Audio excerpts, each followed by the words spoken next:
Today we'll be doing the ART guidelines and the updates. Welcome to the treatment literacy session. We are starting with the antiretrovirals guidelines. As you know that ARVs are here for an objectives, they are here for a purpose. We need to start with the objectives of ARVs. And one of them is that we should learn names of the ARV drugs. We also learn about classes that the drugs fall into. We need to understand the mechanism of action, how the drugs work in the virus life cycle. We need to gain knowledge of drug dosages. We learn about drug side effects. We need to also to compare different treatment regimens and understand the meaning of the CD4 count and viral load. And we also learn about the drug resistance. Right. You know that anti means something. Anti stands for against, opposed to, or unwilling. Meaning that when you are given the antiretroviruses, you are given drugs that are against or they are opposing the retrovirus. That is why it is called antiretrovirus, because the retrovirus are viruses with an RNA genome that replicates by using a viral reverse transcriptase enzyme to transcribe its RNA into the DNA. We also know that the RNA is the single strand and the DNA is the double strand. So for the virus to multiply in your body, it also needs to have another strand so that it can be doubled, so that it can integrate the proviral DNA with the cellular DNA to produce virons. Now, we know that ARVs have different names, but they are doing the same things. You might find that the different companies are producing the same drug, but with different names, with the same objective. And the original drugs, we call them the brand, and the generics, we call them, the generics are the ARVs that are produced with the certain company from the exact or the original producer who gave the permission for a second a producer to produce a certain a drug. It has the same material, but it is cheaper than the brand. Right? We are moving right along. We have the first family or the class of the ARVs. That is called nucleoside reverse transcriptase inhibitors. For an example, we have 3TC, which is lamivudine, AZT, which is zidovudine, TDF is tenofovir, and stavudine, and amitriptyline. These are called nucleoside reverse transcriptase inhibitors. Its duty is to inhibit the collection of the building blocks in your CD4. So the inhibiting of the collection of the building blocks means that if ever you use the nucleoside reverse transcriptase inhibitors, it means that the enzyme RT will not be able to collect the building blocks to form at the second layer of the RNA. And we have non-nucleoside reverse transcriptase inhibitors. Example is efavirenz and nevirapine, and also intravirine. These mimics the building blocks in your cellular DNA. And of course, when the RT enzymes collect the building blocks to form the second layer or the second strand of the RNA for it to be proviral DNA, and then it will also collect the fake block, the fake building blocks. So it means that the second layer will not be formed because there will be inclusion of the fake building blocks. That is why it mimics the building blocks in your cellular DNA. We also have the protease inhibitor. Example is indinavir, sequinavir, eprinavir, and the likes of lopinavir and ritonavir. These protease inhibitors, they inhibit the separation of virons after the formation of it inside the cell membrane so that it cannot multiply in your body. And we have what we call integrase inhibitors. Integrase inhibitors are raltegravir, and also the DTG-based regimen that we want to talk about today. Its duty is to inhibit the integration of the proviral DNA and the cellular DNA so that the virus cannot be produced in your body. And that will inhibit the production of the new viruses in your body. We have also the infusion inhibitors. The fusion inhibitors, examples T20, and we don't have this in our country. Its duty is to inhibit the fusion, the entrance point of the virus in your cellular DNA. Right, we are moving right along to our second slide on how do they work. The viruses work, the ARVs works in our bodies to inhibit the virus to multiply.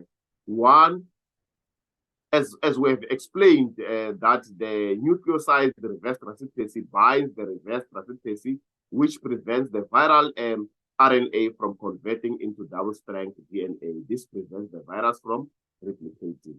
Right, the non-nucleoside reverse transcriptase inhibitors works at the same stage of HIV life cycle as nucleoside reverse transcriptase inhibitors that inhibits the activity of the enzyme necessary for reverse transcriptase that prevents the virus from replicating. Drugs in this class are prone to resistance if not taken as prescribed. We are moving right along to the next class, that is a PI. A PI acts the maturation stage of a viral production, prevents the protease enzyme from cutting long chains of proteins into shorter ones, a necessary step of HIV to replicate. Faulty copies of HIV are made which cannot infect new cells. That is the duty of the PIs. And the fusion inhibitors prevent HIV from attaching and fusing into a cell membrane. This prevents HIV from injecting its RNA into the cell, so infection of the cell is blocked. The aim of the guidelines. One of the aims of the guideline is to implement optimized ART regimens. When we talk of optimized ART regimens, we're talking of the affordable and tolerable and safety of the drugs that people need to use in our country. And of course, we need to create an enabling environment to support engagement in care and the adherence, meaning that we have to have what we call the ongoing counseling on monthly basis, or on your facility visits. And also we need to emphasize the issue of adherence so that we can be able to address the second 95 and the third 95. Right. The TLD will be used as the first and the second regimen, meaning that in the first regimen, we'll have TDF, 3TC, and DTG. TDF is tenofovir, 3TC is lamivudine, DTG is dolutegravir. So this will be also used in the second line regimen, which the same drugs will be used as the first line regimen, and we'll call that in the second line regimen, meaning that all new clients should be initiated on TLD, or clients already on ART should be on TLD, or be in the process of switching to TLD. If these people are not on TLD, they are in other line or regimens in the old guidelines. What we want to see is to see everybody on TLD, right? TLD with an elevated viral load. We need to understand that TLD is one of the best drug that we have ever used in our country. There have been very few first-line DTG failures due to resistance, and only one described in literature, meaning that we don't have more challenges of DTG failures. And also it is 99.99 of elevated viral load on DTG that are due to adherence issues. So it means that when you take DTG and you adhere to your drug, you will be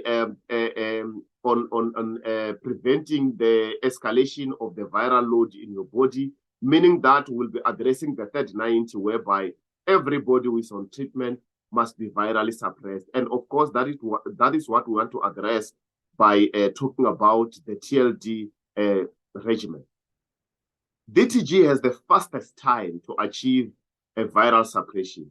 And we must know that DTG achieved the highest rate of viral suppression at almost plus or minus 91%. And DTG is the easiest regimen to take. First, I mean, the one tablet once daily, very well tolerated.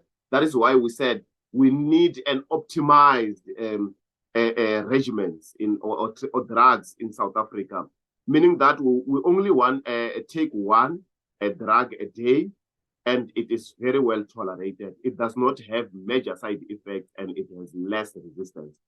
The best chance they have of good adherence is on TLD, and it is more tolerable, less side effects than PI alternative, that is atazanavir boosted by ritonavir. In the new art era of dolutegravir, TLD used as the first and the second and the third line regimen, meaning that, as we have explained earlier, that it has less resistance. It means that a person can be able to use a TLD on the first, the second, and the third line regimen because it has less resistance. And of course, if people adhere to it, will have less viral load reports, and will have viral load undetectable for many people, and will also reach the last 95. Right. Majority of people started art on adhere to, and therefore can be empowered and enabled to continue. 1, good adherence. 2, engagement with HIV services. We also need to advocate for 3 to 6 months package so that people can limit the facility visits on monthly basis, and meaning that they can visit after 3 months or 6 months intervals. And we need to decant the clients to external pickup points. We need to have adherence labs in communities. We have to have external pickup points in communities, whereby it will be costing less, or it costs nothing. People will not spend even a cent to go and collect their drugs in their community-based external pickup points. We need also to decant people to pharmacies and community pickup points, like I've explained, and the facility fast lanes. Facility fast lanes meaning that when you go to a facility, you don't need to go to vital signs. You just go to get your package, you find your package ready, you collect and move on. So it means that people will not be disturbed in other activities on a daily basis, and it will be easy for people to take drugs on monthly basis, or in 3 months to 6 months, and less clinic visits. That is what we are avoiding. And we also need to focus on our clinical guidelines. One is that we need to have the aim of clinical guidelines, that is to implement optimized regimens. Like I said, we need to treat as many people with DTG containing regimen as possible. We also need to create an enabling environment to support engagement in care and adherence. We also need to prioritize patient-centered service delivery.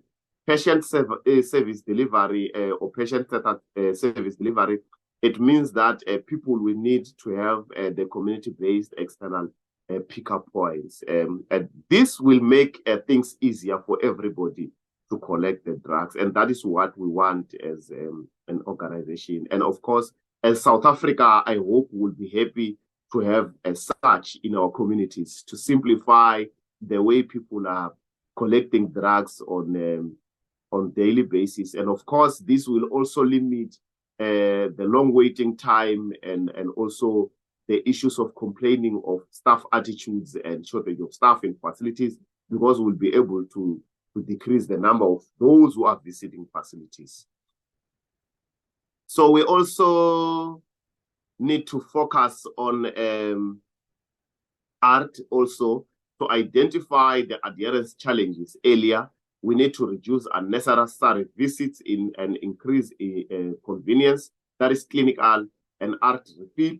We need to integrate service delivery, including alignment of visits, meaning that if a person is taking ARVs and also in hypertension, this must be aligned so that when a person comes at the same day, that person receives everything for the 3 months interval.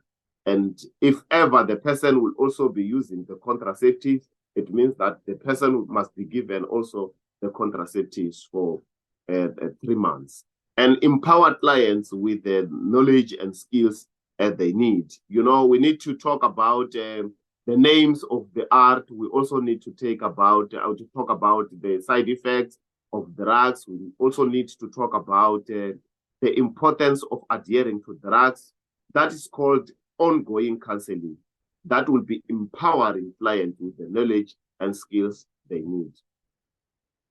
We also need to talk about the facility and community focus areas. And in our topics and facilities, we'll be focusing more on the new guidelines, which include the TLD. We're also going to talk about the importance of 3 to 6 months package of ART that include contraceptives. We also need to talk about adherence and mental health. We will also need to talk about retention to care, indicating recipients of care, and also integration of the services that includes TB. This is how we'll be conducting our topics in facilities. And we also need to talk about U equals U, and that is where we'll be talking about the undetectable is equals to untransmittable. We also know that when we talk of undetectable is equals to untransmittable, we mean that when a person is taking drugs correctly, the person is adhering to drugs, it will mean that it will be reducing the chances of the person to transmit the virus to the next person. The lower the viral load, the lower the chances of transmitting HIV to the next person. And people cannot pass HIV through sex when they have undetectable levels of HIV. And this prevention method is estimated to be 100% effective as long as the person living with HIV takes their medication as prescribed and stay undetectable. That is the end of the presentation. And of course, that is what we want to see as the treatment action campaign. We want to see more people on TLD. We also want to see people returning to care. We also want to see the second 90 being addressed in our province and in our provinces and also in the whole country, whereby almost 95% of people are enrolled on drugs. And of course, almost 95% of those who are on drugs must be virally suppressed so that we can be of less new infections in South Africa. And of course, this will be decreasing the chances of a new infection, and we'll be talking less of TB, as much as we want to have the TB-free country in 2030. And we'll address that if we enroll everybody on TLD. Thank you very much for listening to the presentation, and I hope you will take this and escalate the information to other people.